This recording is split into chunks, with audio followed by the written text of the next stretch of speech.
બગોદરા પ્રાથમિક શાળામાં એક શિક્ષિકાએ ધોરણ 5ના વિદ્યાર્થીને લાકડી વડે માર મારતા વિદ્યાર્થીનો હાથ સૂજી ગયો. વિદ્યાર્થીને તાત્કાલિક હોસ્પિટલ લઈ જવાનો વારો આવ્યો. શાળામાં ફરજ બજાવતા અમીબેન નામના શિક્ષિકા દ્વારા આ કૃત્ય આચરવામાં આવ્યું હતું. ત્યારે ઘટનાની જાણ થતાં જ વાલીએ 112 નંબર પર પોલીસને જાણ કરી હતી, જેના પગલે બગોદરા પોલીસે સ્થળ પર પહોંચી સમગ્ર મામલે તપાસ શરૂ કરી છે. મારો છોકરો સવારે સ્કૂલ જોતો, સ્કૂલ જ્યાં પછી બેનીને ઢોરમાર માર્યો.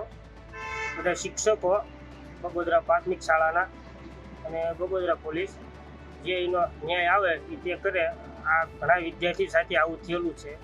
ઘટના અંગે શાળાના આચાર્યએ પ્રતિક્રિયા આપતા જણાવ્યું કે શિક્ષિકા અમીબેને છેલ્લા 3 મહિનામાં 7થી 8 વાર વિદ્યાર્થીઓને માર માર્યો છે. આચાર્યના મતે અમીબેન અવારનવાર બાળકોને નિશાન બનાવતા હતા અને આ બાબતે તેમણે શાળાના અધ્યક્ષ સમક્ષ અનેકવાર મૌખિક માફી પણ માંગી હતી. જો કે માફી માંગવા છતાં શિક્ષિકાની વર્તણૂકમાં કોઈ સુધારો આવ્યો ન હતો અને બાળકોને માર મારવાનો સિલસિલો યથાવત રહ્યો હતો. હાલ વિદ્યાર્થીના વાલીએ શિક્ષણ વિભાગના અધિકારીઓ તપાસ કરી યોગ્ય કાર્યવાહી કરે તેવી માંગ કરી છે.